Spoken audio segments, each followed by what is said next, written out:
doorbell at Jimmy's house. Now, when you come to my house, my doorbell sounds like this.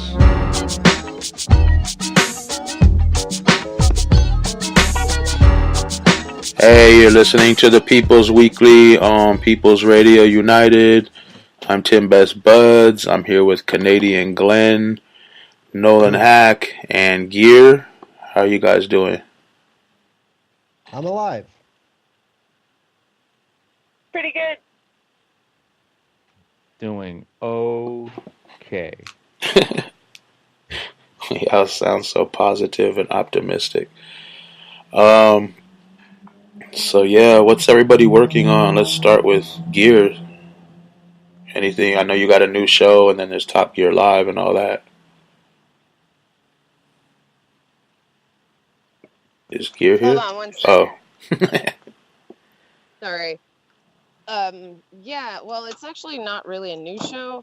It's a show I met. That's actually how I met Top. I did this show on a AM station in the town that I live in up here in Northern California. And we decided that we wanted to resurrect it, and so we did. And we started it last night, and it's about an hour long every Thursday night, 8 p.m. It's going to be my friend, the imitable Doc Rock D, who is an MC hip hop, and my friend Red, Bad, and myself. And it's basically global perspectives, issues, but also some local stuff too, so we can kind of have a more well-rounded, world, I guess. Cool. As far as our show is concerned, I didn't mean world. I'm trying to grab shit out of my car. Yeah, I'm trying to share this show, but then I'm not using. I switched computers, so everything's kind of backwards again, the way it's supposed to be. I just wasn't used to it for a while. So yeah, what's coming? That's how I feel. Oh, go ahead. About the new show. I was just gonna say that's how I feel about the new show. I used to do it, now I didn't for a while, and now everything's kind of backwards. Yeah. So yeah, I listened to part of it last night. Like I said, I couldn't get it in the car; it just kept buffering. I think it was because I have too many apps running. But it was really good up to then. Thank you. And we're working on that kind of stuff because we do live in one of those small town monopoly, one of the places that net neutrality is really going to affect. It's a small, very small company that will not lease lines to people outside of that company, etc. So we have very limited access to the internet. So next time we're going to do some other things, and it was really kind of a test run just to see how the software worked with the Skype, because we were Skyping in Red from New York City. And we hope to bring in other people from around the country as well. So it's called the Kitchen Sink because we called it that way back when. And we were working with the homeless here, because in our area we have a huge, huge, huge population of homeless, and that's how we met Top, through the OpSafe Winners hashtag. So Top used to guest on the Kitchen Sink on the AM station for, I'm going to say, a good 6 months before we decided to branch out and start Top Gear Live. Very cool. Top's humble beginnings. Indeed. Well, he did a lot of other stuff too that, he's a very humble man, but he's been very active in the activist world for a long time. So Yeah. Top's done a lot of stuff. So yeah, Glenn, the view up here. What's going on with that? Thank you for tuning in today, noobs, and there has been your weekly piece of internet radio history. I didn't even know that about Top and you on AM before Top Gear. I didn't know that. Interesting. I'm just doing, Canadian politics. Some people know that on the day before sports entertainment events, I do a just for shits and giggles show reviewing wrestling pay-per-views. We've got another one of them this weekend. But it's not only North America. Wrestle Kingdom comes in Japan on January 4th. So we're going to talk about that. It's going to be third annual The View Up Here Festivus show this Wednesday. And then on December 23rd will be The View Up Here Global episode on a Saturday night that is going to be discussing an organization that quite a few people are calling for to come to an end. And we're going to discuss that and all its warts. That organization would be Free Anons. So that's pretty much all I'm doing to the end of the year. That's far enough ahead. Yeah. So yeah, and then Nolan, what's going on with you? Anything coming up? Well, I am on a little bit of a sabbatical.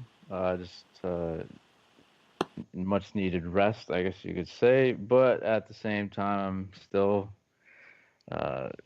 keeping tabs on what's going on all over the place, this country and abroad. And I know one thing that I'm continually trying to support, and one person I'm trying to support is Kevin Cooper. There is a chance that he will be scheduled for execution by the end of the year, if not in the next few months. He's near the top of the. There's not a specific person on the top of the list on death row, but there are names on the top, and he is on that top of the list. So when they start scheduling the first executions again after this long moratorium, he could definitely be the first or second one on the block. So I would at the least ask anybody to write Kevin Cooper, and I'll randomly say the mailbox for him if I can't get to in the next 10 seconds. And to just give anybody a quick backstory on this guy, he is a black man who was arrested for a quadruple murder that he did not commit back in the early 80s. And the lone survivor was an 8-year-old boy who said it was multiple men, white or Latino men, and the police ripped up that statement and threw it in the trash when the child was in the hospital, the survivor. So and they were within less than 4 hours of executing him in 2004, Kevin Cooper, and thankfully his lawyers stopped it. And he still suffers PTSD from that horrific ordeal. Anyways, here's the mailbox. Please write to Kevin Cooper, or just send it to my email, and I will send it for you. It's Mr. Kevin Cooper, #C-65304 space 4-EB-82 San Quentin State Prison. And that is how you can write to Kevin Cooper, San Quentin, California, 94974. Hey, Nolan, Yes. is there a support page, Twitter or something that people can handily access that information at? I believe so. They made a new.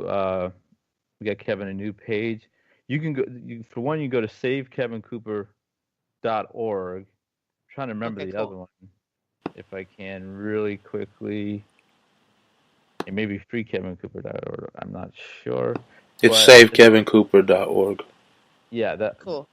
Okay, let's go with that one. And there's petitions. And one thing I definitely implore anybody listening to look at is his essays and the paintings that he draws.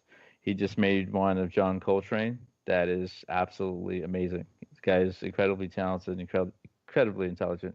Pushes for Black and Native solidarity from death row, for goodness sake. So there you go. Cool, yeah. Hey, can you post that to Twitter too, and then we could post it to People's Radio and my account and whoever else. No problem. Cool. Doing it right now. All right. So yeah, I guess the first and foremost thing we're talking about now is what happened yesterday. That piece of shit Ajit Pai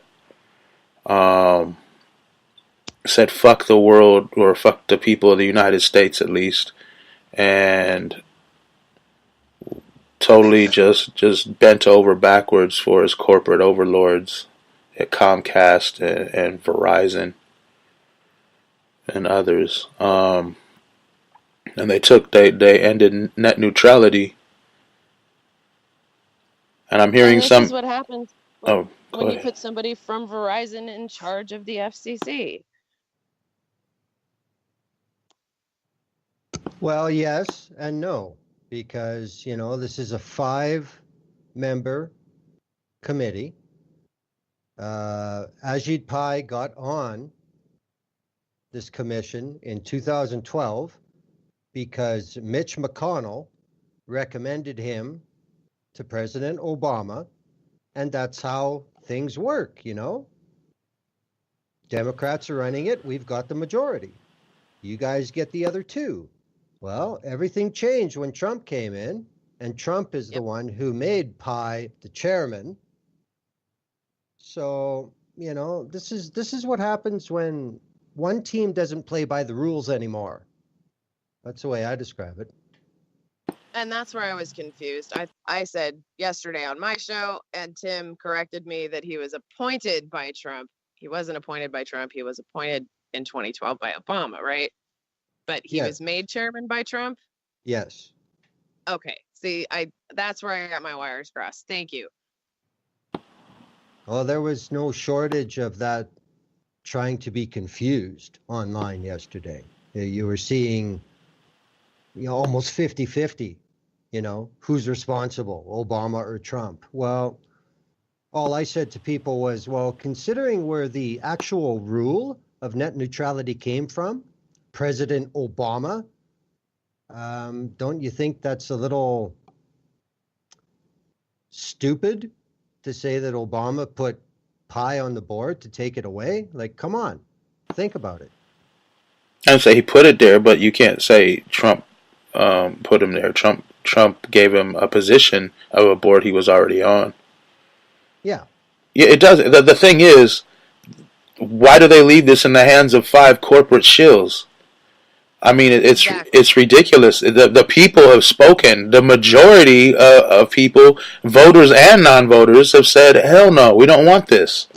And they went right on ahead and did it in a government that's supposedly of the people, for the people, by the people. Bullshit. It's whatever the corporations and the rich of the richest want, that's what they get. The richest of the rich, that's who gets what they want. If by the people you mean the people who are lobbyists, who are donors to the big government shills, then okay, maybe. But it sure as hell doesn't mean a republic of people democratically electing their representatives anymore. That's for sure. Yeah, I don't have And faith. Oh, I go don't ahead. think it ever did. There you go. I was just gonna say I don't think it ever did, but that's when I and you guys might be confused by some of my tweets, but I like to throw their logic back in their face. You know what I mean? I like to use their logic on them and try to see what happens, because I'm a troll.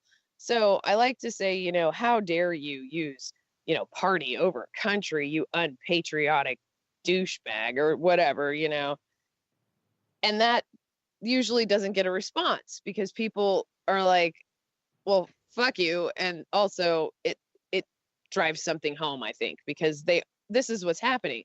I'm likening it to the Hatfields and the McCoys these days. This is where we are. We're in a feudal war between two parties that neither of them represent the people. They just represent themselves and the corptocracy. So I don't know what to do with it other than burn it down and start anew. That's all you can do. That's the only option, folks. Well, Sorry. I was just gonna say, how can you unlegislate all the legislation that we've had over the last hundreds of years, right? It's just impossible. Well, I don't want to be the wet blanket, but this isn't over yet anyway. I mean, there are 3 viable options available to Congress now. And one of them is that congressional review clause that's never been used before, but it's there. This is the perfect situation for it. You know, I mean, just the methods that the FCC tried to use with the, what is it now, 2 million fraudulent comments that are against net neutrality. How much proof do you need that what these people are doing is bullshit? So they may be the commission, they may have the authority, doesn't mean it's right, doesn't mean it's above board. So, I mean, either the congressional review clause, they could make new legislation and just say the internet shall be neutral. They can do that. And they can also issue overrides on decisions of federal commissions. So it's not over yet. And, you know, everybody's got to keep the pressure on. They can't let this fade away. You know what the problem is? Yesterday I released a list of all these politicians who are paid by the telecom industry hundreds of thousands of dollars. Hundreds of thousands of dollars to a lot of them. One of them is $500,000, I think. Like Ajit Pai's salary is $500,000 a year. We're paying him out of our tax dollars to fuck us in the ass with no Vaseline. Oh. So yeah, these people are paid off. So who knows what they're going to do in Congress? Are they going to do what the people want, or are they going to do what their lobbyists want? Well, I think it's pretty obvious that the U.S. Senate is fucking useless. It's all up to the House. And the House could do this. I mean, I think there's a lot of Republicans that don't have a lot of job security right now. Even if they have, you know, even if they have the money to campaign, once you cross that line and people are sick of you, it doesn't matter. So the House could do something easily. Will they? Will the people force them to? Will they listen to the people forcing them to? You know, that's the other question. And I actually have a real honest to God question, because I don't understand this thing 100%, because this isn't my area of expertise. What are the ramifications for countries other than the United States with the end of net neutrality? Can anyone explain that to me? Well, the biggest problem is that by the time something's sent to where it's going and you get a reply, 2/3 of the traffic of the global internet goes through the United States. So it's going to be a problem. I mean, you know, especially here in Canada, there were immediate statements, official statements, that Canada believes in an open internet. But with NAFTA being on the board, and the biggest telecom in Canada, BCE, which is Bell, they're lobbying for basically the end of net neutrality to be a decision of the Canadian Radio and Telecommunications Commission, which is the equal of the FCC in Canada. Right. So just like Verizon bought off the FCC, Bell's trying to buy off the CRTC. But they're not getting very far, because the system of government is different. And if the government of the day says no, then it's no. And that's the end of the story. But we'll see what happens. I think the NAFTA agreement is going to have the biggest impact on what happens to the internet in Canada. But as far as the EU or, you know, Southeast Asia, Japan, how they deal with this, I really don't know how it's going to affect them. Well, I think it's also citizens have any say? Sorry. To I mean, who, do their citizens have any say at all, to their own governments in order to then represent to the United States government? I guess it depends which country you're talking about. Like, say, take the UK for example, like or Canada. Well, I mean, like I said on the show last week, I see a business opportunity here because I can see people setting up hosting services and routing services in Canada where we have a neutral internet, and we'll sell subscriptions to Americans and they can surf through our VMs and see whatever they want.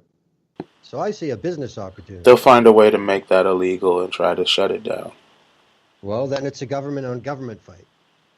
Yeah. I mean, because right now there's some cities that are saying they'll just start a public internet and say fuck the corporations altogether. Now, if that's going to be allowed to happen, is another story. Like I said, they'll change laws. They'll do anything to make sure that they get every dollar they can out of these people. Well, that's true. I mean, they would have to change laws to prevent those sort of ISPs from multiplying rather quickly. Yeah, I mean, I'd rather have internet be like a utility. Oh, as it should be. Yeah. I'm sorry, Nolan. I totally cut you off. No problem. I heard, this morning I heard about a city. I can't remember which one, but they were similar to what Glenn was talking about. People setting up like their own internet, but I think it was Comcast and one of the big companies, and another company partnered with that other company, the other company, for like 50 grand to shut down that people internet. I think it was Seattle, maybe somewhere else. I can't remember, but there's that giant conglomerate with the big shoe. All these little people just bam, crushing you with that big shoe. Yeah, this whole thing is because they don't want any competition. I mean, the whole thing about capitalism is competition and give the people, the consumer, the best price and all this crap that never happens. What you have is these people saying we want to control all of it and we want to charge people up the ass for it. I mean, I'm already seeing on Twitter now some new phones coming out. What is it? The new Samsung phone. The other one just came out. And everyone's going crazy, and it's going to be like $1,000 or more, or something like that. And everyone's like, "Oh, we got to go get in line to get it. It's going to be." What the hell does it really do more than your old phone, or 2 old phones ago, or 3 old phones ago? You know what I mean? Well, I'll tell you what it does. It gives more metadata to the government. Yeah. But it's shinier. I'm just saying, these people cannot wait to hand over these people over all their money for bullshit that they don't even need. They tell you, oh, you need this now. Oh, yesterday I didn't need this. Yesterday mine was good enough. But tomorrow when this comes out, I need to be in line. Because if I'm not one of the first people to have this, I'll be behind on everything. What kind of sick shit is this? And these are the same people that are taking our internet. If you're buying your phone from Verizon, you're supporting the people that are robbing you of your internet. You're going to be giving them a lot more money than the $1,000 or $1,200 for that fucking phone. I'll tell you that. That's right. And here's the other thing is that a lot of places, especially in rural America, there are no choices. Yep. You get X or Y, and that's it. And sometimes you only get X. As far as phone service, where I live, one thing works where I live. You can get 4G with one particular provider. The rest of them, you can't get shit. You have one internet provider. The rest of it, not available in our area. So that's how it is in big cities too, Gear. I only have one option here. It's rampant all over America. Big cities, small towns, wherever you go. But in a big city, you at least have different phone providers that you can choose from. You know what I mean? Like, we don't have anything but that one particular phone because the other ones still work on Wi-Fi, but there's no 4G. There's not even 2G where we are. So there's a lot of little towns out there like that where people are locked into contracts with, say, Verizon, because it's the only thing that works in their area. and say they're a nurse. They have to be on call, right? They need to have a phone, or, some other reason, just because they have children or etc., or because they want to have a goddamn phone that works. And you're paying upwards of $200 a month just for service, let alone that $1,000 you just, threw down on the phone, to the people who are shutting off your internet and then now going to force you to buy more and more and more tiers of internet so you can just go watch Netflix. Yeah, it doesn't matter what people are doing with it, though. That's the thing. The internet's ours. It should just be, everyone should have it. Think about this. You're cutting off people. You're going to start charging people more. That means poor people might have to make a decision. Do I want internet, or do I want to keep something else on, like lights or whatever? So now some people that don't have money depend on that Wi-Fi to make calls in and out, and they're waiting on jobs and stuff. You're taking away a lot of people's, chances in life just to live and do things by robbing them of the internet. And what I was talking about last night on the other show was that every single child that I have had, I have 4 kids, every single one of them now has to have the internet to have homework done.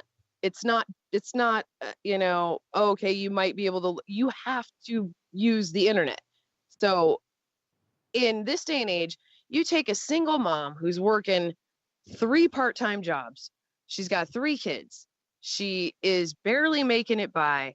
And now they're going to start charging her more and more and more for the internet that she needs, not only to keep looking for better jobs, but also to keep in touch with her family, who may be hours and hours away, so she doesn't run up a long distance phone bill. And her children need that in order to do their homework. Does she have time to take those children to the library across town without a car every single day so they can do their homework? I don't think so. This is going to impact people's lives on a daily basis. Yeah, I don't know what's wrong with these people that can't just inherit $200 million. That's their fault. I know, they're so lazy. They should just That's just right. Yeah, what's wrong with these people? You should be able to inherit $200 million and afford your shit, just like everybody else that's filthy rich. But that's how these people think. That's how Trump, I believe, really thinks. He's so above it, but he didn't do shit. He inherited some money from a Klan member.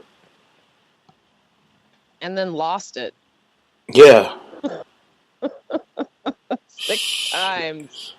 Stupid fuck. Oh, man. I keep telling you guys, the world's a calamity. I swear. And this is all in a country that supposedly capitalism exists in. Sorry, not seeing it. Not seeing it. But that's the same thing here in Canada. Just like cable TV, ISPs and cellular providers pretty much divide up the country how they see fit. Government puts their stamp on it, and that's that. Yeah. You know what I find really funny? As a radio host, I can't take goods, products, services, money. I can't take any of that stuff. It's called payola, right? I take that. FCC comes down on my ass hard. I get fired. My employer gets fined hard. But all these really fucked up backroom deals can be done, and everybody thinks it's just peachy. It's fine, And I'm starting to get very frustrated with the fact that these people think we're so incredibly stupid. We're not. We can see what you're doing, I don't know. Back in the day, it was it's always been illegal to do payola, but what it'd be like is, this guy over here, he wants he's a big DJ or something. He wants a new PlayStation and all these games and some of these shoes and this and that. So he gets this big giant gift package, and therefore plays something more often than he normally would. Maybe that's how it generally works.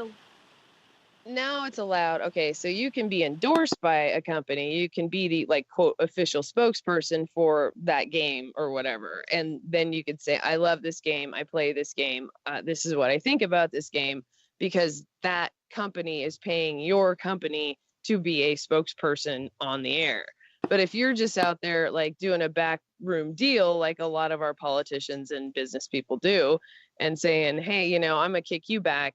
Don't worry about these sanctions, okay? Because I'm gonna fix that as soon as I get on the air over here. I'm gonna tell people how great you are, and how great your place is." That's when people get in trouble. And I Yeah. think it's funny that like even to like down to DJs, like kind of the nobodies and nobodies, honestly, we rate local radio people, right? Like we have stricter rules than some of our politicians. That's asinine, y'all. An average fast food worker has stricter rules than our politicians and police. I think That's about this true. every day. All right, you're right. It's ridiculous. These people get away with anything. Half the things you think about what politicians do and police do, and think about somebody in one of the lowest paid jobs, like say fast food industry or something. If you're gonna sell somebody a poison burger, you're gonna get fired. If you're a police and you shoot somebody or do something, your union's gonna step in and protect you. If you're a politician and you poison all of Flint or all of a reservation, nothing's gonna happen to you. You'll have fall guys maybe.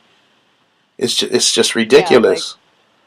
it's always some low level civil servant who gets set up to go to jail for the governor, for the commissioner of the board or whatever. It's just, and what I find most shocking personally is the fact that it just keeps repeating the cycle over and over again, and people are like, well, those people were bad and our leaders are fantastic. And I'm like, can you just, you don't have to blindly follow people. You could question them. Even if you do like them, you should question them always. Everything they do, find out why they're doing it, follow the money, figure out what the hell's going on. Because you can't trust these people. They are in it for themselves. That goes with everything, and people are just like that. They say, "Oh, this is my Democrat or my Republican or this is my guy here. I got to vote for him no matter what." You know what I mean? It's ridiculous, and they do the same thing. These people are they're just so stupid. They are literally like sheep. They would follow these people off the ledge. It's like, what the hell?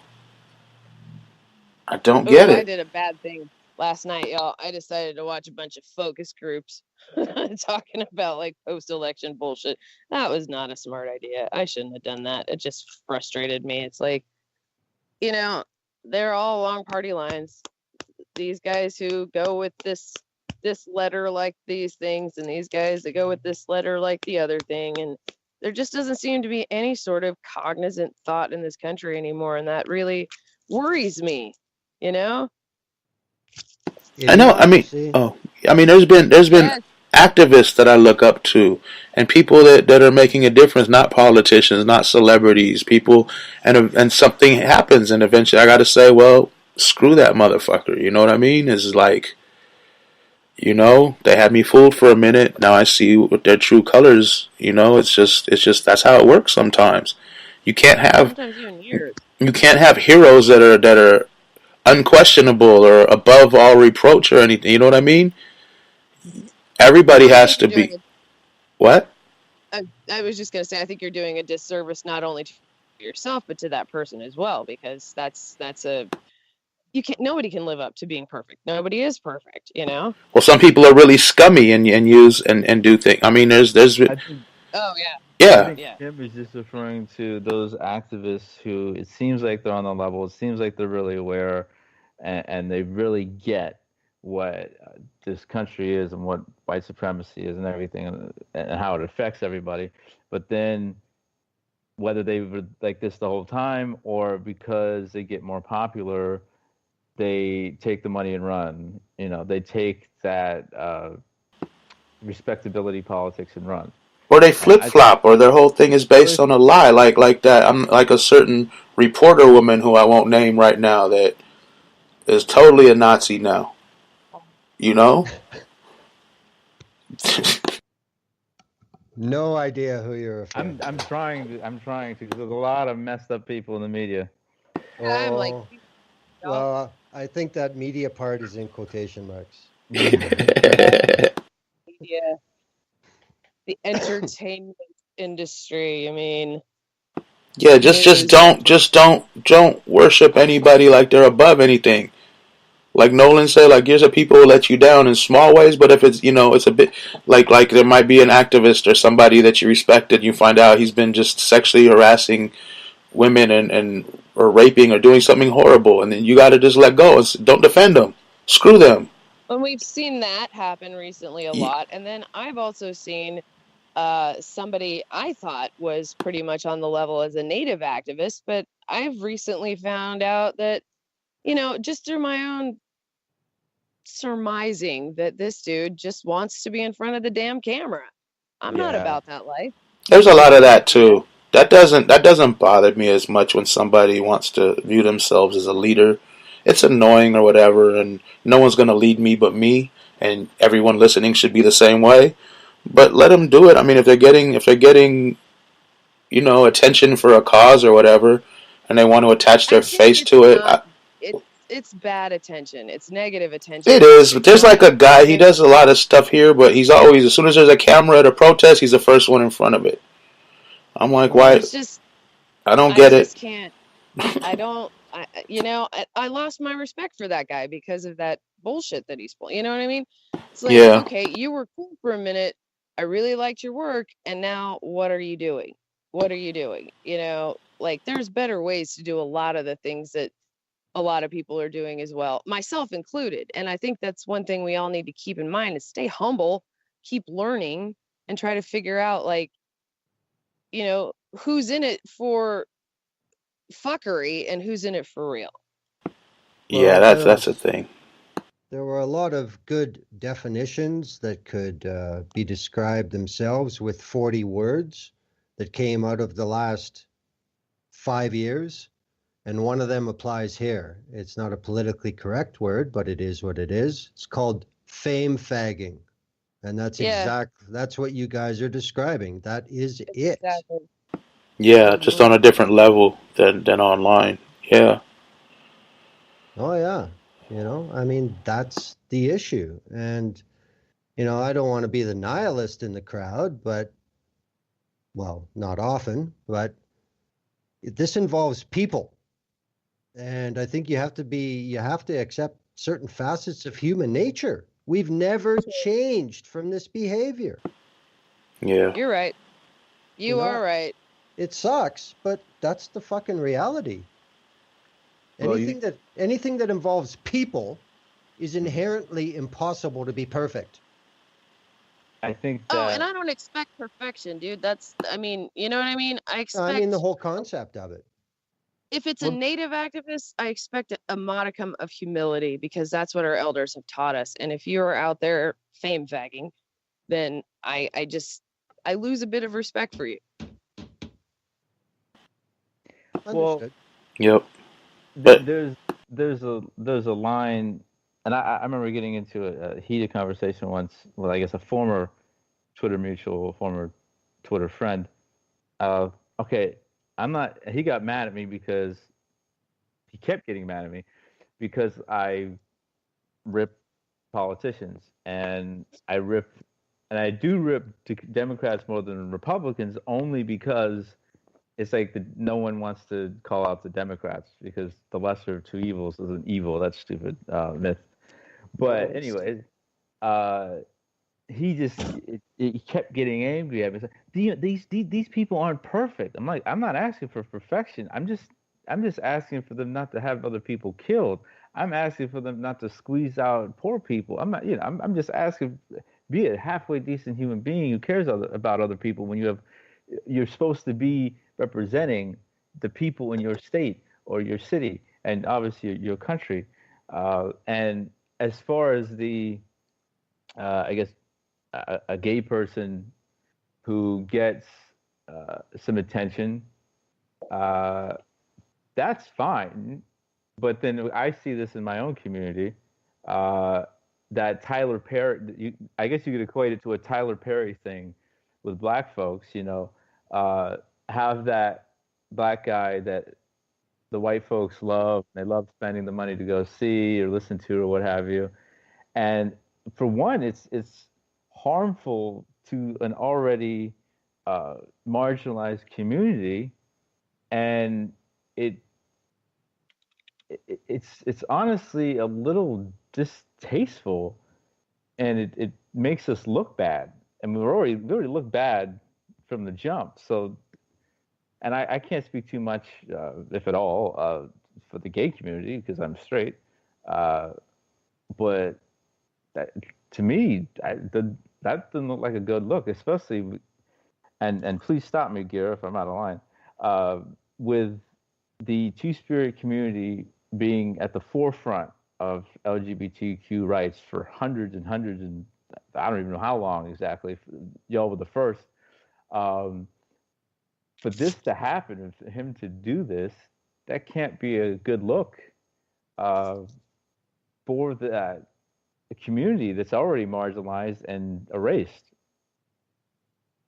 And I think that's the biggest problem, is that we are marginalized even further than most groups, indigenous people across the world. We are marginalized even further than a lot of groups. And a lot of times you have to walk a really fine line.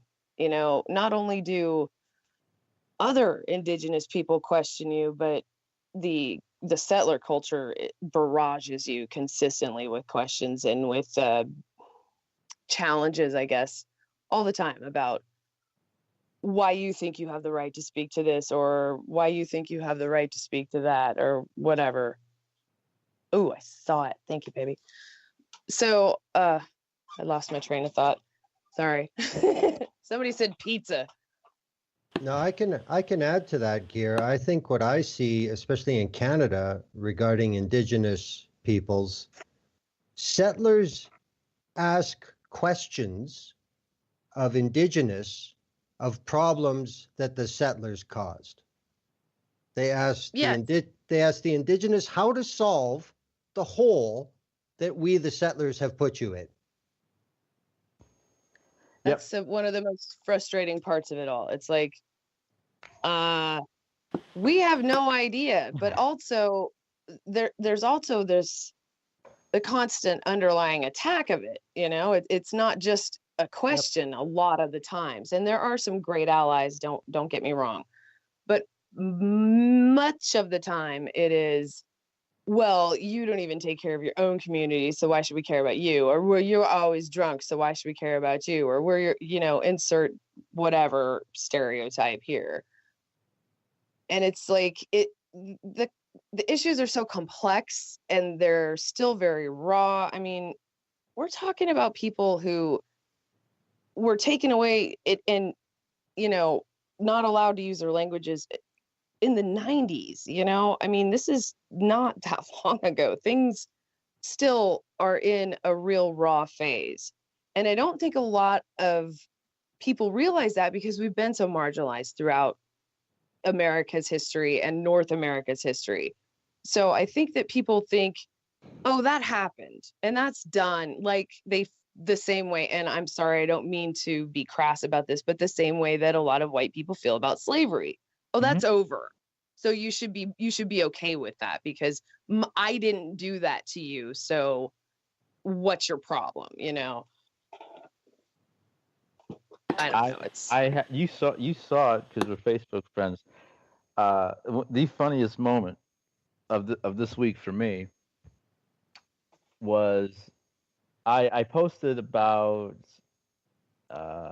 how four people were killed by the cops a few days ago, and one of them was a black man, who's about 4 years old, and this white guy comes in and says, "Oh no, he should have died. He was asking for it. He was beating up the police officer. I watched it over and over. I really enjoy watching it. I think that's not even the best part.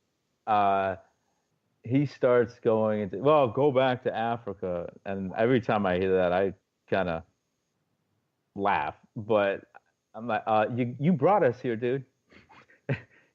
unless you got a payment plan for us to go back. I don't understand what you're talking about. Go back to Europe.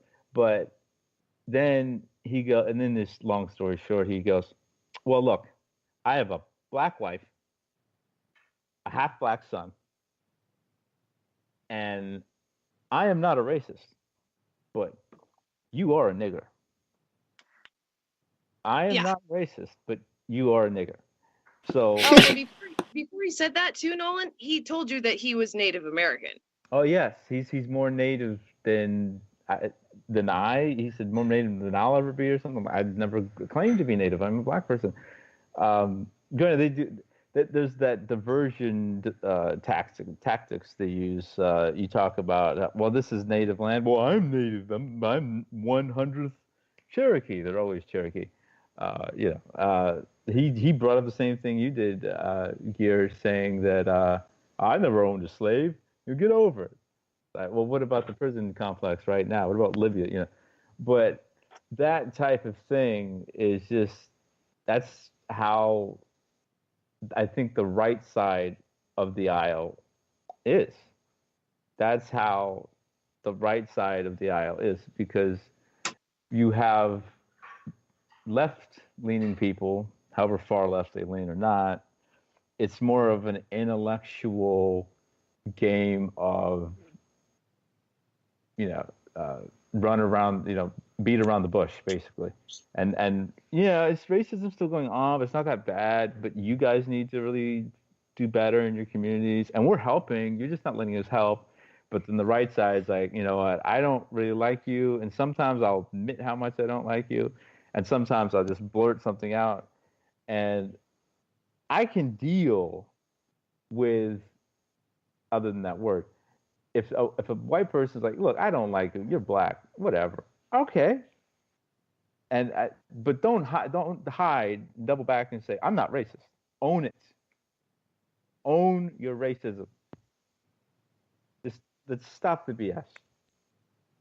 Well, exactly. Imagine if you talked to white people you didn't like and you said, well, I don't like you because you're a fucking cracker, because you're whitey. Would they just not take offense to that? Of course they would. Yeah. It's the same thing. I fully agree. Own it. There's no except in this case, or I only mean it this way. Well, fuck you means fuck you. It doesn't matter if you're smiling or not. Yeah. Hey, here's a good spot we can segue into the next subject, because as I've said before, I think on this very show, well, not today's, but another, like a past show. I'm sorry, I was reading the chat. Glenn said, "Oops." As I said on another show, I was arguing with a Nazi on, a white supremacist on YouTube. And I called him a Nazi, and he's like, I'm not a Nazi. I said, yes, you are. You're a white supremacist. Yeah, but I'm not a Nazi. See, they draw the line. They have these weird lines they draw. And yeah, we went on like 3 tangents. I think I started that, actually, so my apologies to the audience, but it was some good tangents to go on. So speaking of Nazis, I guess we're gonna try to blend these next 2 topics for time reasons. The first one was why was the botched bombing in New York called a terror attack before taking time to review all the facts when the white terrorists attacked? I'm sorry, I'm trying to read something that's very small. Let me blow it up.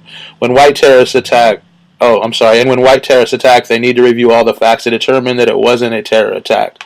Like James Fields, who's now getting first-degree murder in Charlottesville. Trump needed all the facts. He didn't want to call it terror before he got all the facts. But then this non-white guy basically blows himself up, kind of, and he's a terror suspect immediately. Well, we know why. Because of the color of his skin. And isn't it just so totally blatant though? Definitely. They don't care, do they? No, they don't care. I mean, I think it's just concrete proof, day in, day out, that mass media is a corporate entity. That's all it is. It's selling a product 24/7.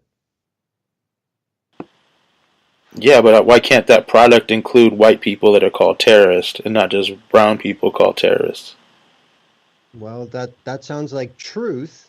I mean, And don't they have like clients and customers, all these corporations and businesses that are non-white that might not want to be the only people they call terrorists? I think what the biggest change with the analytics industry is that the big corporations no longer think they have to search for a market, they make their market. Hmm. And that's what's wrong. That's why nothing ever changes. Because the people who decide what we see don't want to change. That's it. You know?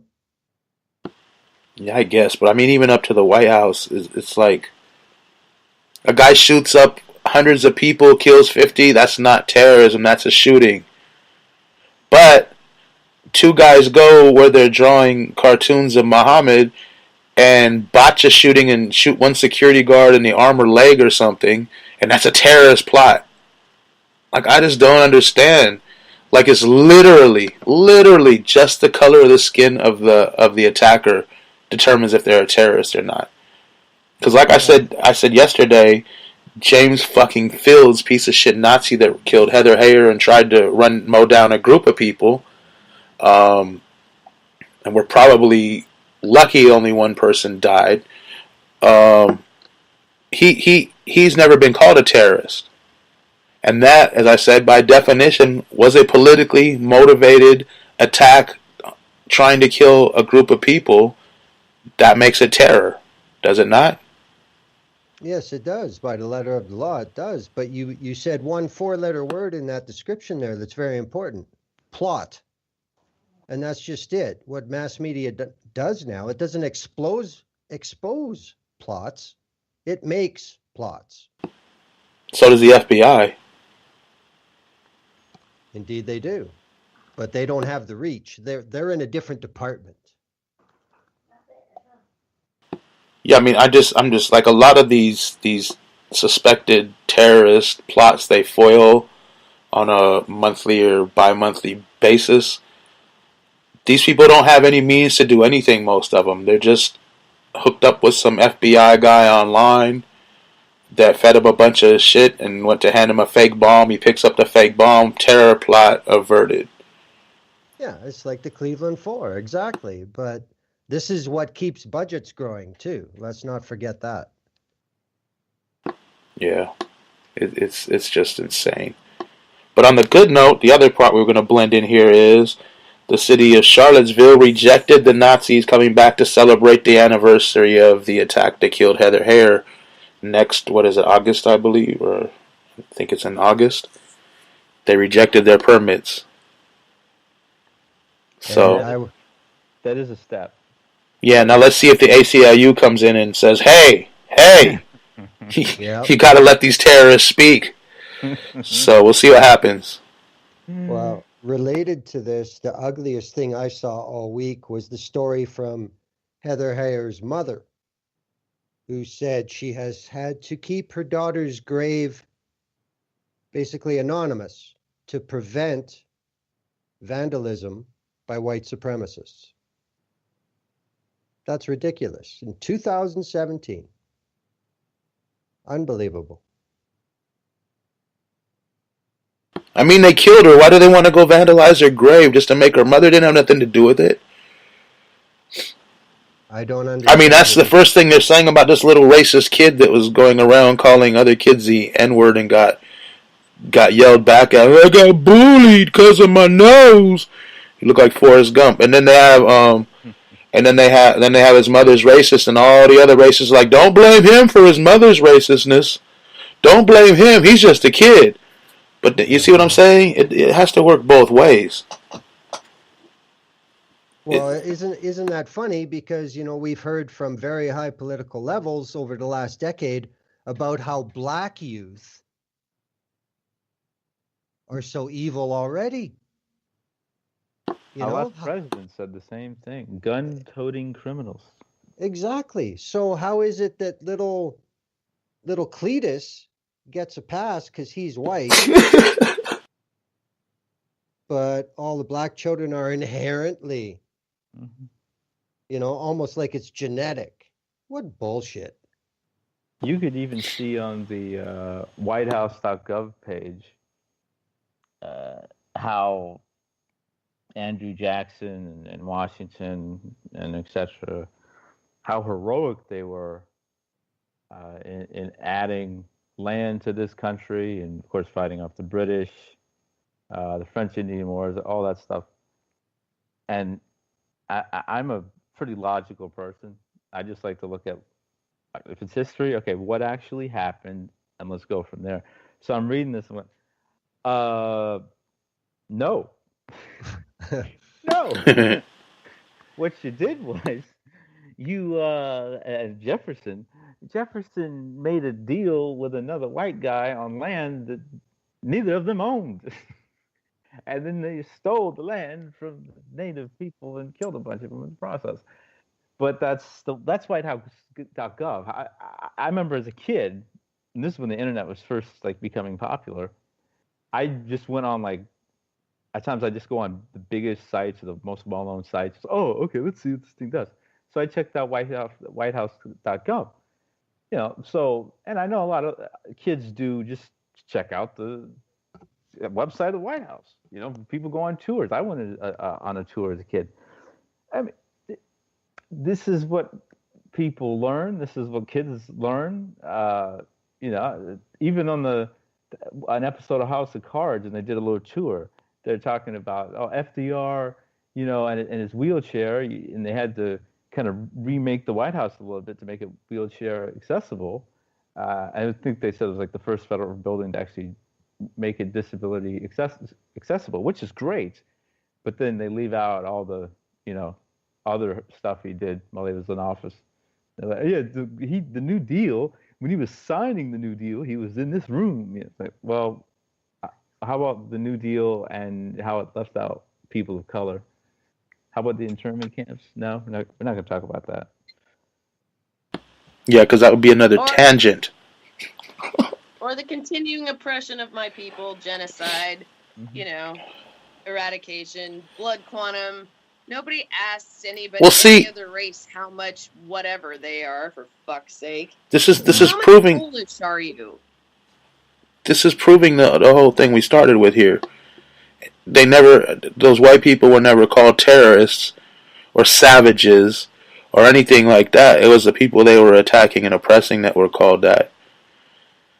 It's the same exact thing. A white person isn't a terrorist. A brown person doing the same exact thing in many cases, even less, is immediately called a terrorist as soon as the facts are out. And with the white person, they'll call them a terrorist and say, "See, we told you about these Muslims." And as soon as they find out it's a white guy, it's like, "Oh, he had a mental problem. He needed to get help." It never fails, man. It's ridiculous. And even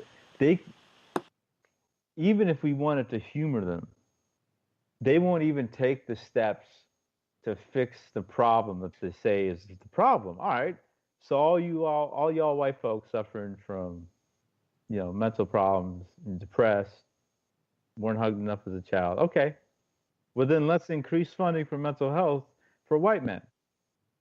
No, okay. Well, there's shootings. All right. Well, it's random. Fine. We don't know who's doing it. The Muslims. Okay, let's take away access to guns, in terms, especially assault rifles. Let's get that out of there. No, we don't want to do that either. It's just hypocrisy. It's a distraction and hypocrisy. Using hypocrisy as a distraction. It's just bullshit. I mean, if you look at it, though, look around the world, even the last 20, 30 years. Look what happened in the former Yugoslavia. Look what's been going on in Palestine. Look what's gone on in other parts of Africa, South Sudan, other places.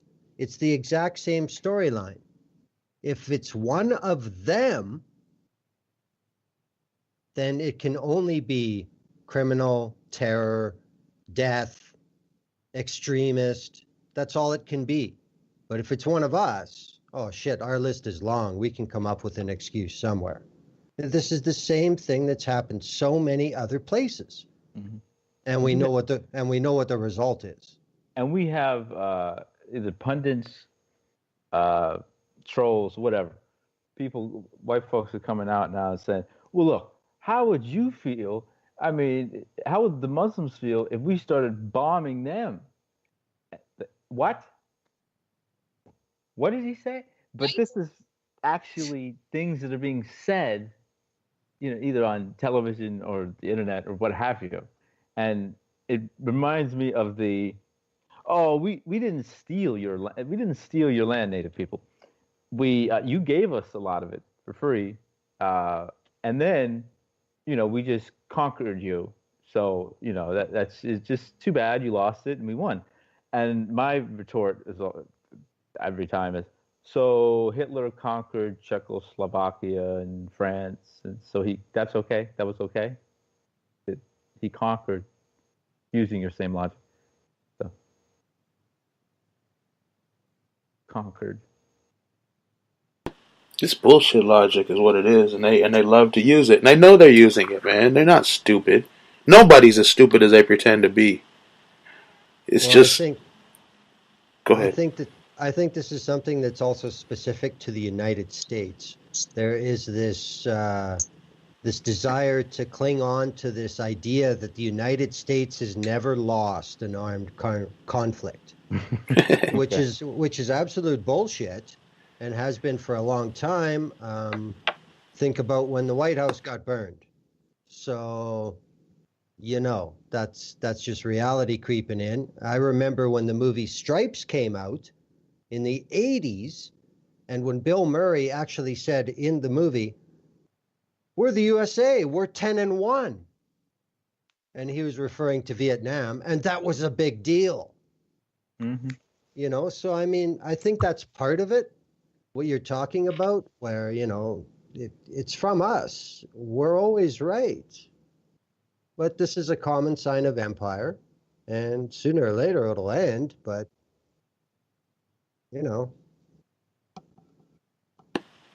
Yeah, it's just crazy. It's just, every time, it never ceases to amaze me every single time somebody does something. You're always just this last time. You know how I knew? Fox News called it a terror attack. They haven't said who the suspect was that was arrested or anything, but Fox News called it a terror attack, and immediately, I think I even tweeted, this tells us right now the suspect wasn't white. Mm-hmm. It's like that obvious. It's insanity, dude. Like maybe if you call the white people terrorists and combat them, we'd have a lot less terrorist attacks. Well, it's Noam Chomsky, and I'll probably say this till I'm blue in the face, or it gets to someone high up and important, and the light bulb comes on. But Noam Chomsky said that the U.S. has no right to intervene in other countries for whatever reason, and drop bombs all over the place. Because flip it, what if Egypt or Jordan or Iran or North Korea started dropping drones or a nuke on the United States? It'd be the worst thing that has ever happened, ever, according to the American media. But this is what America does every single day. They drive Syria, they're dropping bombs. Yemen, they're helping that horrible genocide by Saudi Arabia of Yemen.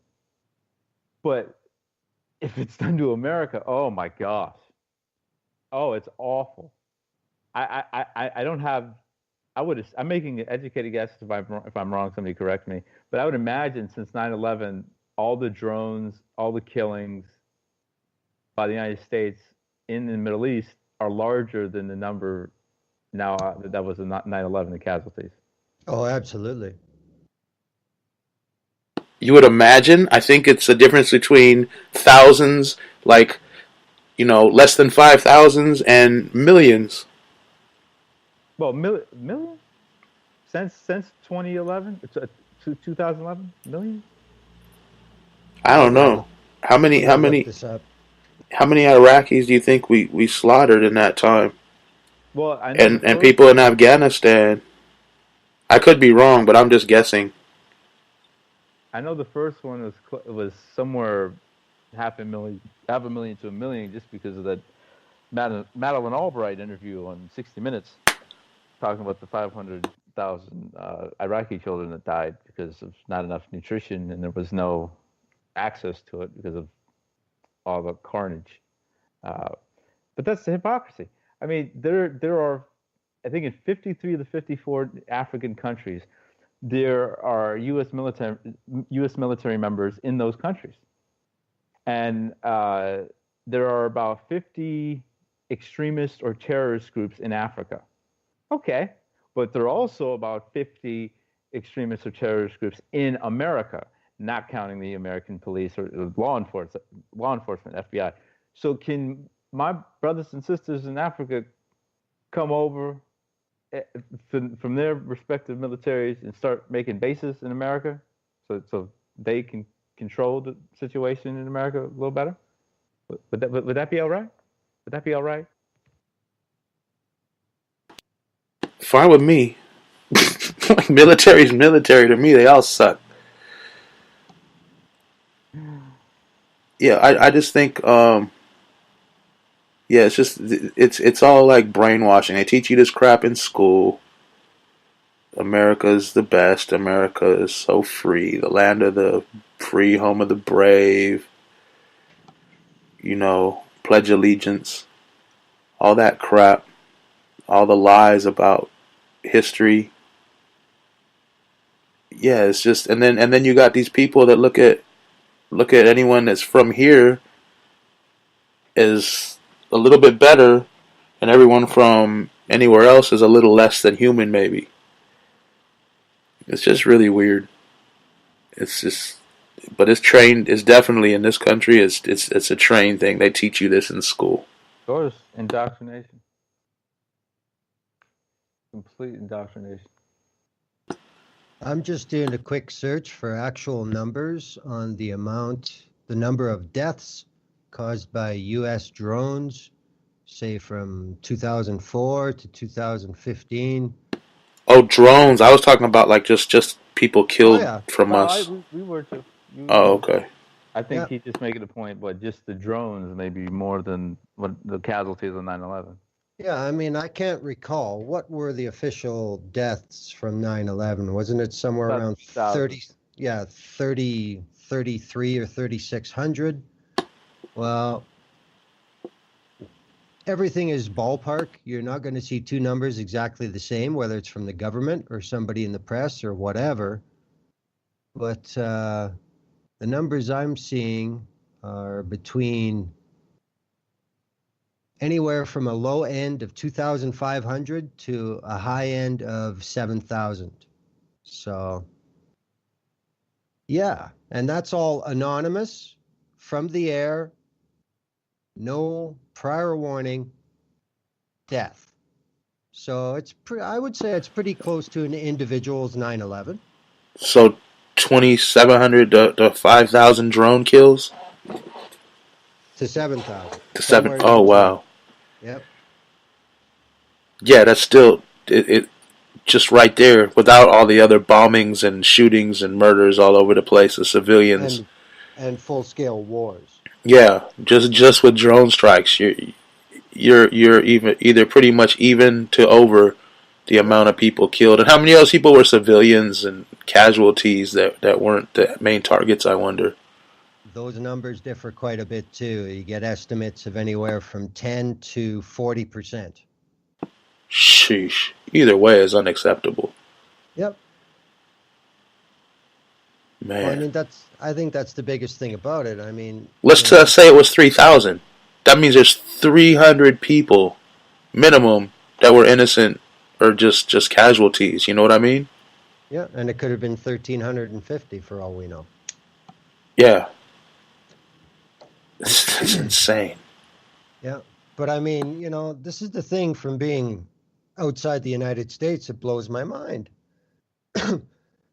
You people are sending anonymous, invisible, silent, basically, death to people in their countries, and you wonder why there's more terrorism? You Yeah, gotta be. that thing drives me crazy. People are so upset with ISIS, which America helped create, by the way, and they're like, bomb them back to the Stone Age. I had an ex-friend of mine say, if we ever get in another war with a Middle Eastern country, we should purge the entire Middle East with nuclear weapons, meaning kill about 1 billion people. Uh, Yet you keep bombing somebody, they're eventually going to get upset about it. Like, but that's the American way. It's like, no, we're going to beat them down until they submit. It's slavery.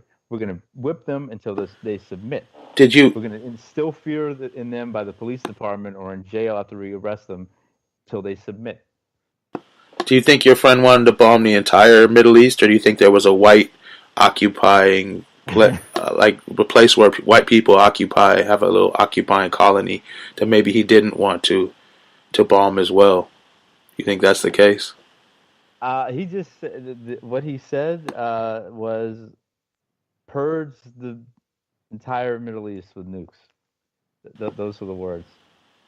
So he wasn't religious, probably. Atheist. Oh, that's why he didn't want to save Israel. The religious always want to save Israel, but they want to wipe out the Middle East. Oh, man. Well, with more and more international sport organizations allowing Israel to be in the European division, not Asian, yeah, it won't be long before that'll be pushed in the press. Don't worry. Israel's part of Europe. I don't know why they don't just call it occupied Palestine. Wow. I'd be willing to accept that much better than this Israel thing. Like, we got our own thing. No, you got someone else's thing. But, then we can call the United States occupied Turtle Island or something. We could just call things what they actually are. This is a good place to put in something else that I want to make sure that everybody's aware of. Despite Trump's decision about the embassy moving to Jerusalem, that has been a directive that the U.S. Congress first signed like 30 years ago. And they renewed it less than 6 months ago. So, I mean, the Congress has always wanted the embassy to be moved. It's just there was always a president that figured, no, that's not a good fucking plan. Well, that ended. So, I mean, I don't think that's being talked about enough. The Congress, which of course is bought and paid for by AIPAC, they've always wanted that embassy moved to cause this shitstorm. It's just now they got a dumbass in there who'll do it. Yeah, we kind of talked about that on last week's show and some reasons why Trump's religious backers kind of probably want that. But yeah, that's a whole nother tangent that I started. Why am I starting tangents so much today? What the hell's wrong with me? 2 weeks ago I'm saying every other word, and today I'm going off on tangents. Like, I always go off on tangents, but I'm on like 3 or 4 now of my own. Okay, just look at the list then. Yeah. Well, and tangents aren't the worst thing in radio. The discussion we had about I guess, putting on a show for a white audience as a gay person of color, that was an interesting conversation. One of my friends listening said he was enjoying the conversation. So this show here is for a white racist audience. I bet it is. That's our target audience. I don't know what the hell you're talking about. The Weekly Stormer. Because I'm going to tell you, when the white racist listen or see this on YouTube, that's when we get the coolest comments. Oh, I'm sure. Why? Oh, It's just so funny. But yeah, that's who this show is for. It's for you fucking white racists. We're gonna, and when we have a full audience of nothing but white racists and Nazis, we're gonna change the name of the show to Good Night Alt Right Show. Guten Tag, Kameraden. We're gonna have like Show. we're gonna have a secret location where we bring Nazis and just beat the shit out of them on mic. Yeah, that's what it's gonna be. It's gonna be Good Night Alt Right Show. But that's future plans. Don't worry. We got a ways till we get there. Okay, I wouldn't mind some warning before this happens. Yeah. Okay, tangent's over. And Nolan, you took us on a tangent to talk about a tangent. Thank you. That's a first. All right. It's bad. Is Gear still in here, or did she just say screw you all? No, she said she'd be back. Oh, okay. What was next? We talked about Charlottesville. What? Oh, Roy Moore. Is that what was next? Roy Moore lost. Oh boy. The child molesting racist Roy Moore lost to a Democrat, which is anyone he loses to is good. I wouldn't care if it was Republican, a Democrat, or any other party, Green, Libertarian, as long as this sick piece of crap of a person didn't win. That was the goal right there. Okay, I'll play the role of the international representative. America, do you realize what the rest of us see when this is allowed to happen? When people come out and say, it doesn't matter, I will support him. When you have people who are involved with organized religion that say, well, Jesus was persecuted too. Seriously? Holy fuck, America, get it together. I haven't heard that one. I have not. I purposely have not delved too far into the Roy Moore comment boards and all that, and how the media's talking about that, the whole election. But that's wow. And they believe in Jesus.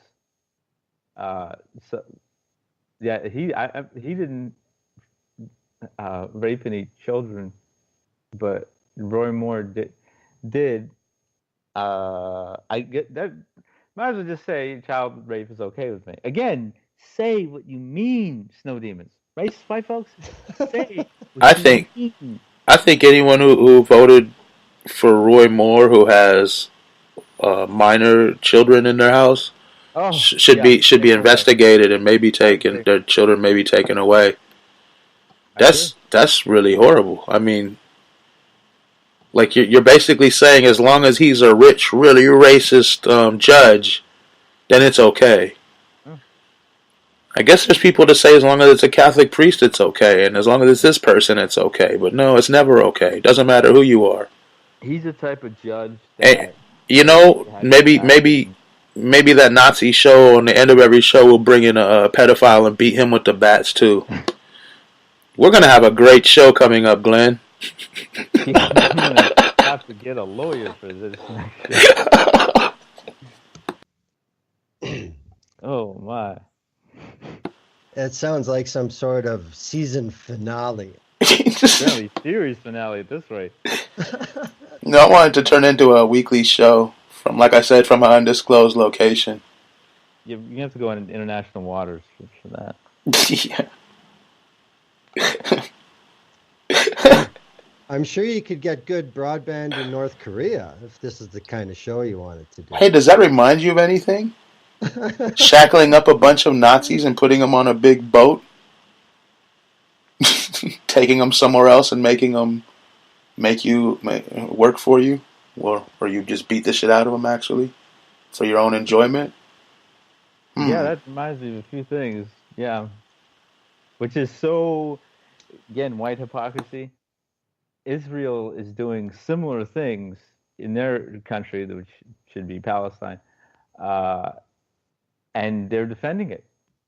and they're openly racist, openly saying, "Yeah, I wouldn't marry an Arab. That's disgusting." Of course not. Against God. These black folks, get them out of here. Yeah, I don't really care who they marry. I just don't want them oppressing other people.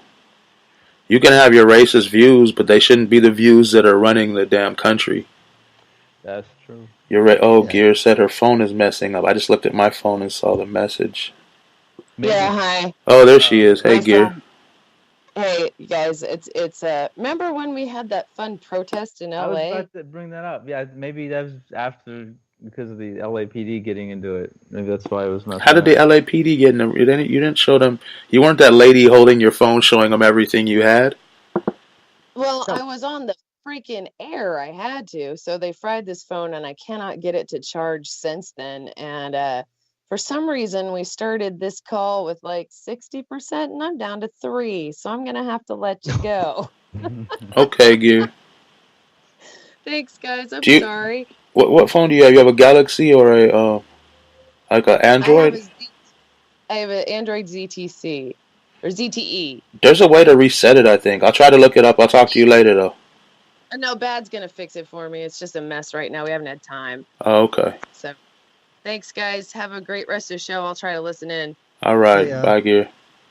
Bye, guys. Peace. Okay. So now we can blame Gear for all the tangents that I started, because she's not here to defend herself. But she said she would be listening. Remember Oh, shh! I didn't say that. Okay. Back to Roy Moore. Oh, great. Yeah. So, what were we saying? We're saying we're glad he lost. I think we started a tangent, so we snipped. Well, We nipped that in the butt. that alone is what I am relieved about. I'm not happy about this. I can't be happy when one racist white guy beats another but much more racist white guy who also happens to be a pedophile. There's no happiness there for me. It's just like, all right, well, at least just the top-notch racist devil man didn't win. Okay, that's a relief, and we can move on and take it from there. I mean, and I saw it coming after the result came in that Jones won. And I was like, oh, these liberals are going to overreact. They're going to say that Alabama's done with racism. No more racism out of Alabama because of Doug Jones. He saved us all. I mean, gee, it's just another racist white man coming in the U.S. Senate.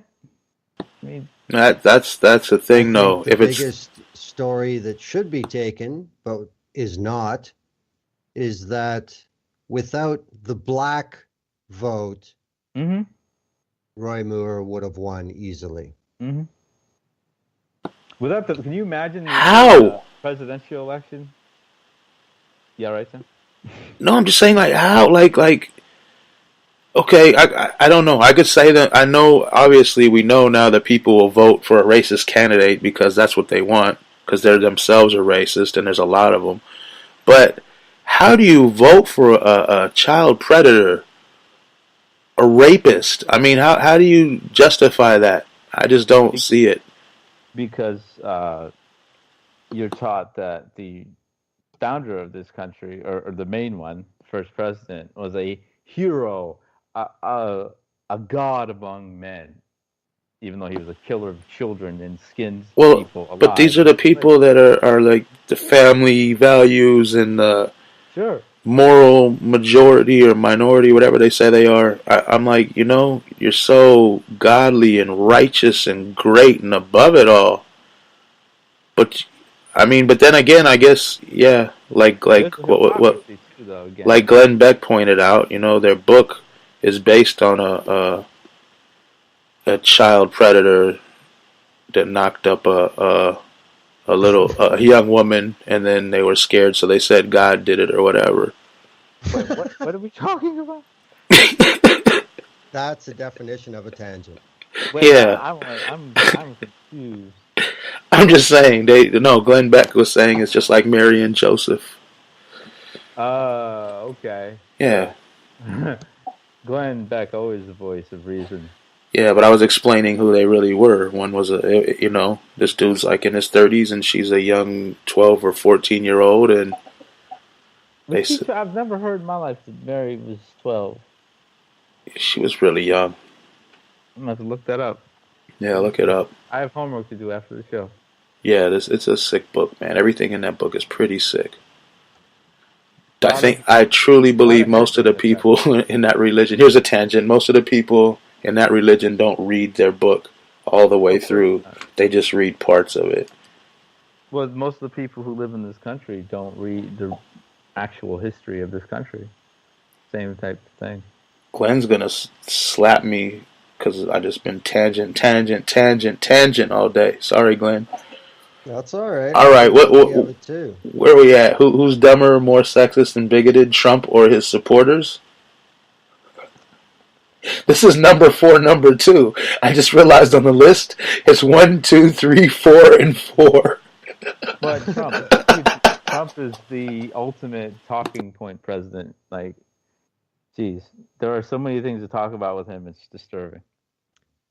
Well, the one thing I just want to say, you look at human psychology, there's nothing more dangerous than an army that can't think for themselves. That's dangerous. So I think that the army of Trump supporters are actually the bigger threat because it's obvious how easily they can be instructed. That's what scares me, you know. Hopefully human psychology will continue and the Trump movement will rip itself apart like the Tea Party did. I think it's only a matter of time.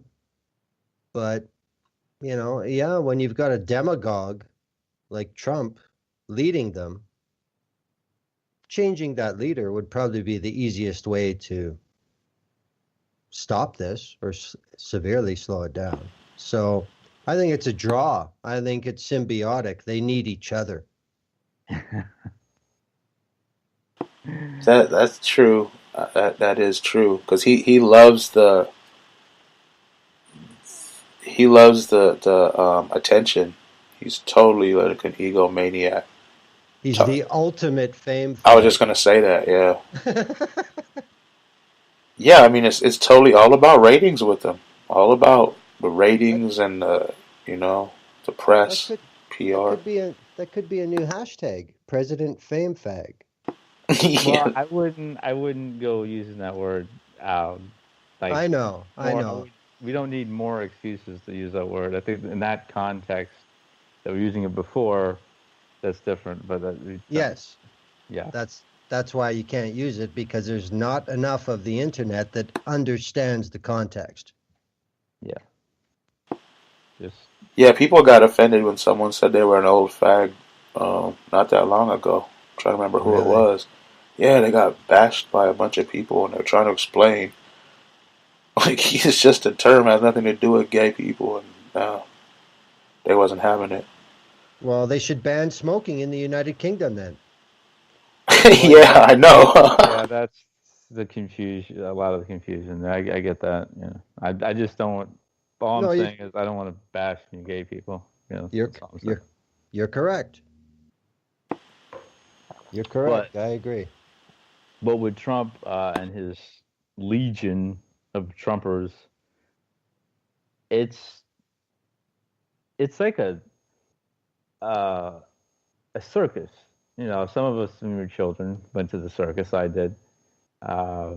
Circus is in town, my grandfather says. Let's go. Yeah. This is a traveling circus of white supremacy. Now, when you're a white supremacist, usually you're not very bright.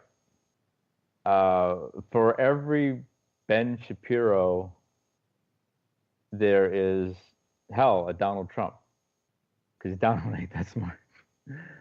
And although Shapiro is a horrible person and gets almost everything out of his mouth is incorrect, he is a very intelligent person. I think he graduated one of the most prestigious universities at like 18 or 19, UCLA. But the common denominator with Trump supporters is they have a lower IQ than most people. That's just what it is. They're much more ignorant. A lot of them are proudly ignorant, and proudly bask in that American exceptionalism. This land was given to us by God. The other races are not pure, but at the same time, we can exploit them.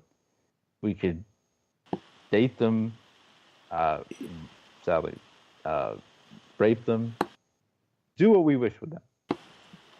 Some of them were proud of that shit. Yeah. This guy the other night at the store had a Oh, I was pulling into park and I see this truck with this giant American flag on the back window. You know, automatically that's a tip off. There's gonna be a racist somewhere around. And then as I got closer, he had a little black sticker that said "deplorable" on it, and I was like, "Oh, this guy is crap." But then I just parked and went, and then I was coming out and I seen the guy in the car. It was this little old dude, maybe in his 60s or 70s, wearing a flower Hawaiian style shirt and some shorts, and it's fucking cold as hell outside. But I was just like, dang, I can't even get mad because he's just a stupid old motherfucker. He's probably, you can't do anything. Like, what are you gonna do? Go yell at him? He's not gonna care. Then you're gonna get assault on an old person or something. It's just, I was kind of, I always hope for the Nazi kind of dude to come out. Then I could talk shit and see where it goes. But it's just crazy. These people are proud of that insane shit. And the other thing is, they vote. Fuck, do they vote? And they're allowed to vote. They're not turned away like my folks are. That's true. That's true. That's very, very legitimate. But even out of Whitey, there's only a certain amount that always vote. And that's who they are. Mm-hmm. They want to keep this country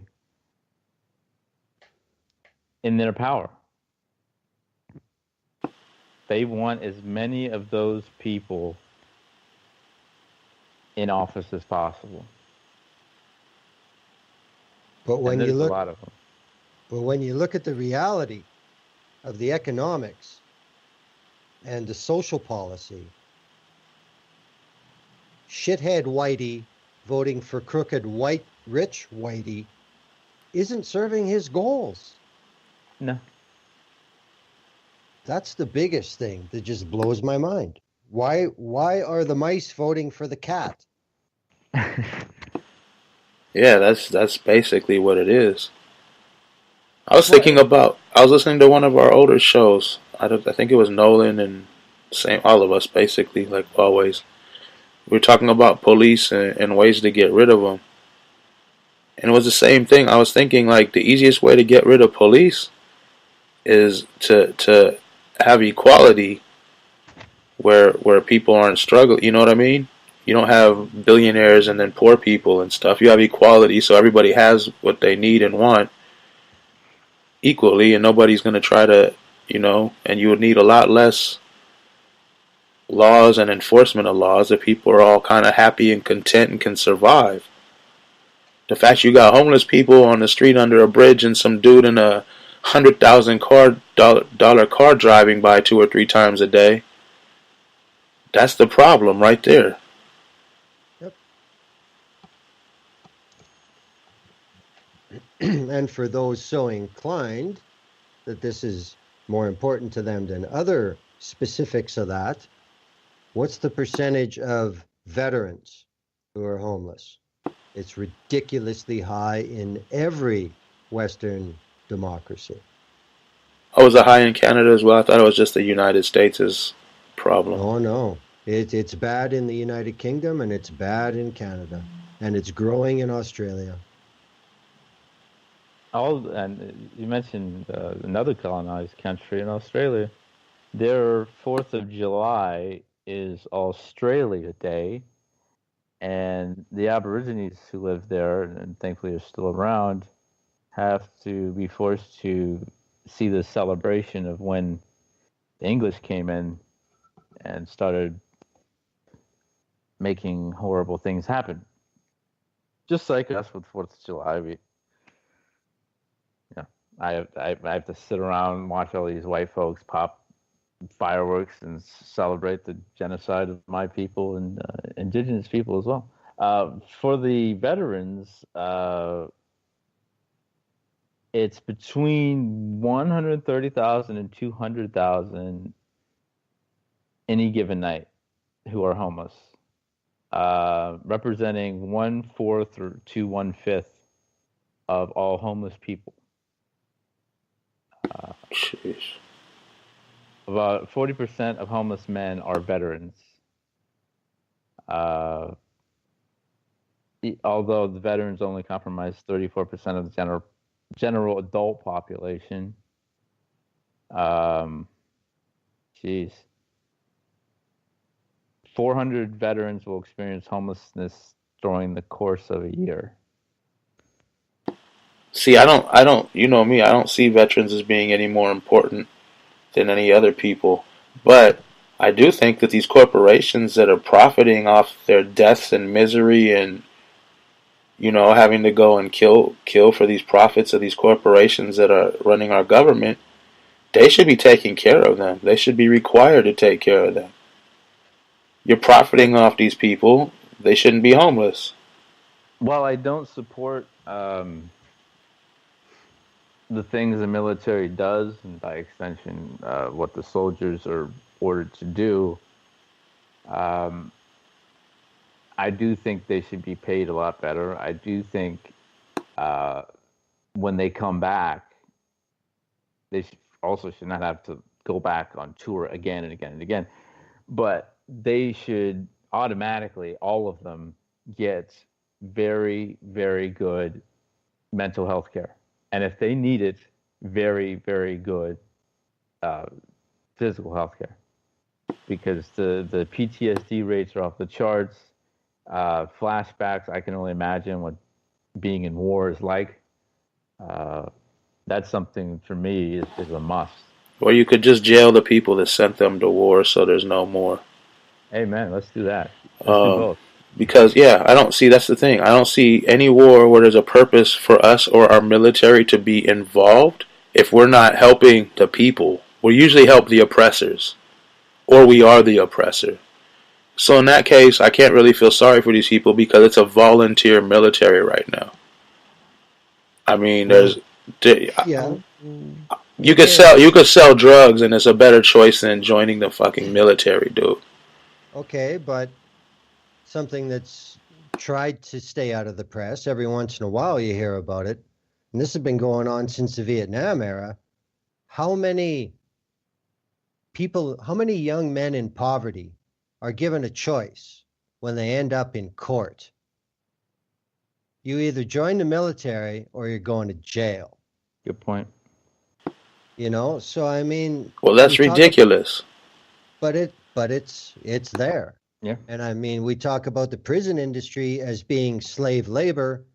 Well, there's a certain element of the judicial branch in the United States that serves as the most effective enlistment tool the U.S. military has. That's true. I just really don't see any difference between gangbanging and the military. Like, one, at least you know the people and you grew up with them and they're in your neighborhood. Instead of flying overseas to make some rich people rich, at least you get to keep all the money you make gangbanging.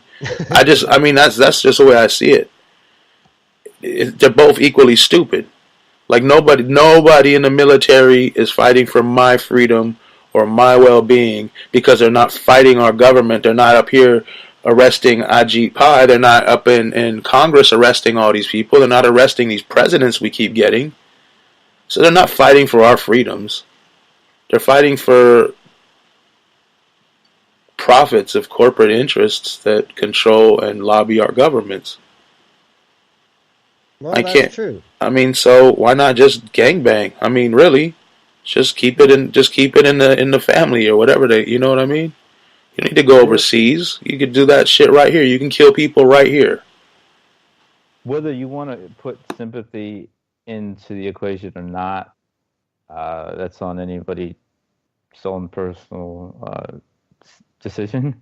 But a lot of these folks who join the military go into the military because their grandfather was in World War II, their great grandfather was in World War One, their father was in the Vietnam War and was a colonel, and then helped the Iraq War Yeah, from but behind desks. but So they're Nolan, indoctrinated to think that no, God, country, and service is like, if I don't do that, I am just letting my whole family down. I'm letting my country down. no. My family's the same way. But here's the thing: all those wars, they were drafted. They didn't have a choice. You see what I'm saying? People now have a choice. Why not just But just choose your neighborhood? I mean, really, it makes no sense to me. but in their mind, in the kid's mind, I have to be I have to be a soldier too, because they were all soldiers. They turned out to be great men defending our country and honor in the American way, and the stars and stripes, and the whole 9 yards. So if I don't join the military and walk in their footsteps, I'm letting everybody down. I'm letting my country down. I'm letting myself down. That's just the mentality of a lot of these people who do join because of indoctrination and legacy. It's I'm not saying you should defend it or not defend it. I'm just saying I think that should be taken into account. Yeah, well, there's people whose grandfathers and fathers gangbang from the same gang too, so I see no difference. Well, that's fair. I mean, I'm just saying. I mean, really, what is the difference? Better benefits with one than the other? Because all you're doing, really, you're doing the same crap. You're extorting, killing, occupying. So what's the difference who you're doing it for? But you get to see a new place. nowadays they're all deserts. Mostly, yes. I just But, you don't. know, I'll never get it. Sorry. I mean, I know people that join the army. I know poor people. That's pretty much. I know a lot of poor people. Yeah, and a lot of them join the army, and I'm telling them the same stuff I'm telling you. Like, what's the difference? I mean, you're gonna go do this and this and that. It just makes no sense, dude. It makes no sense. You could die over there. You could die over here. well, Yeah, I see your point. just want to mention that the whole reason I brought up the issue of the veterans was to use as a political weapon against the right, because they're so pro-military. Yeah, they don't like what I say about it, but it's real. Because on Veterans Day, you know what I said, Glenn? I said if you support veterans for real, then you wouldn't support sending them to BS wars. And I get No, some flack for that, but that's the way I feel. no, These are that's human true. beings. You don't send them off to die for somebody's profit. If they're gonna go off and die, then it should be for a damn good threat to our safety, our health, our security. And then you know what? I give them full respect. But what they're doing now, like I said, is gangbanging on a global scale. Yeah. But I mean, that's an inherent difference, though. I mean, that's what the U.S. military is. It's an offensive weapon. That's all it is. Yeah, well, I'm not down with that. No, I get it. But I mean, that's why in Canada, when we have Remembrance Day, and the dudes who are wearing the blue berets, they get as much or more respect than any of the Canadian veterans because they were UN peacekeepers. And you look back to the Yugoslavia and all the places Canada's been in the past, stuck in the middle of shit, usually with incomplete orders, no rules of engagement. Yeah, okay, just sit there and get shot at and fly the UN flag. So I mean, Yeah, so they get treated like our World War II veterans and Vietnam veterans and wars where they had to go, like I said, where they were drafted. yep. Even though they're Korea. volunteers. Yep. Yeah, see that makes sense because these people they had to go whether they wanted to or not. Buckle up, go be heroic. That's something you don't have a choice in. That makes you, you know what I mean? But when you have a choice and you say I'm gonna go fight for the corporation here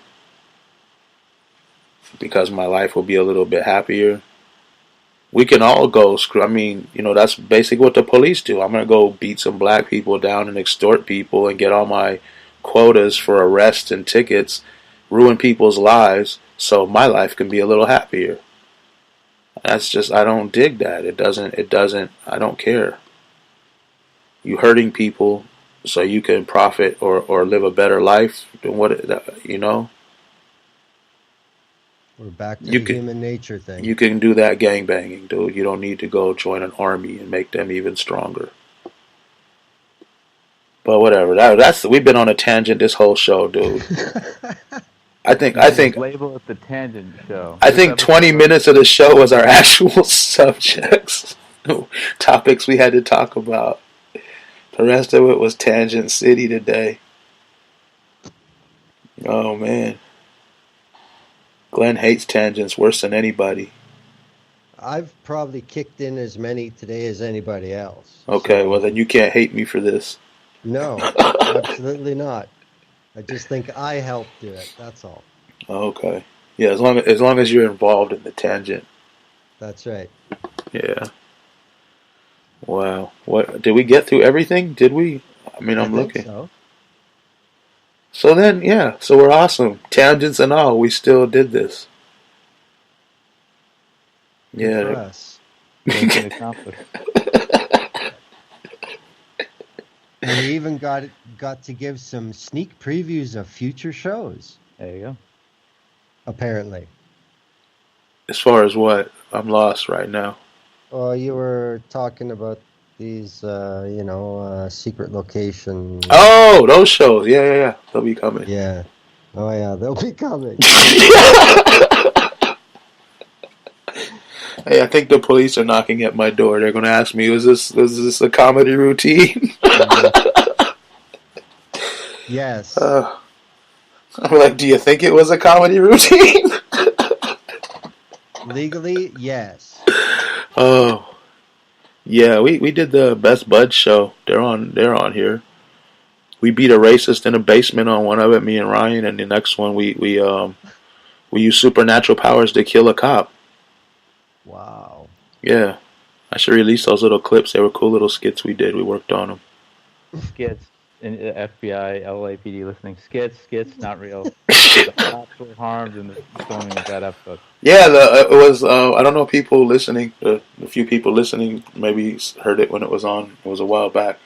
Yeah, the one was like Silence of the Lambs. Like he went downstairs and all the chains, and except he had a racist down there instead of the girl with the little dog or whatever. And then we did one where it was some crazy old dude comes to the door like death and is like, oh, here's a button. If you push the button, somebody who dies, and you get so much, you get like $1 million. And he's like, how about if I do it, if I only want $500,000 and you guarantee it's a cop? And he's like, yeah. Then he's like, click, click, click, click, click, pushes a button a bunch of times. Just dumb little stuff, but they were awesome. Performance art. Yeah. But yeah, the next show, yeah, we just gotta capture Nazis and do it for real. Glorious Bastards. Cool. Yeah, there you go. The bastarding of the inglorious. Bastardizing of the inglorious. Yeah. The show is going nowhere but tangents. We gotta end this thing. Is there anything else? Yeah, is there anything else we need to go over before? Don't think so. Anything, Nolan? I'll say to the family of Kyler Grabbing Bear, my heart is with you. Kyler, or his nickname Kai Kai, is a 19-year-old young native man killed by the cops last week. He was unarmed man. and was trying it was a petty, I think it was weed violation, and he was trying to pay off fines and working 2 jobs, and the cops came looking for him because he didn't have enough money, and then they took the opportunity to kill him. It's been nowhere in the national news cycle, which is normal, especially if it's a Native person. And I also want to say the name of Brooklyn Stevenson. She was a 31-year-old black trans woman. She was murdered in a motel it was late November.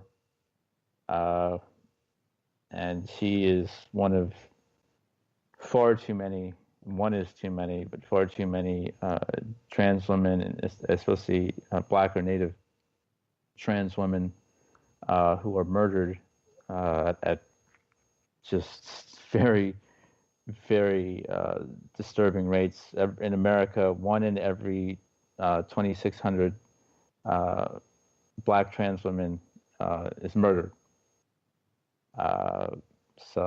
And Brooklyn Stevenson is one of them. And I just like to say Brooklyn Stevenson, say her name. Kyler Grabbing Bear, say his name. Black Lives Matter and Native people are still here. Here you go. All right. So, yeah, this justice system sucks. But that's for next week. It's for every week. Let's be real on People's Radio. People's Radio for the People's Weekly. Yeah, I know, but we're leaving now. So, I'm not going to get on another tangent because we don't have enough time. So, yeah, thank everybody for listening. Thank everybody for hosting the show today. That would be Nolan, Glenn, and Gear. And we'll see everybody next week, same time, 12-ish Pacific time, 3-ish East Coast time, and I think it's 8-ish UK time. And it's ish because we always start sometime a little bit later than the 12. So yeah, thanks for listening. See y'all next week. Peace. Ta-ta.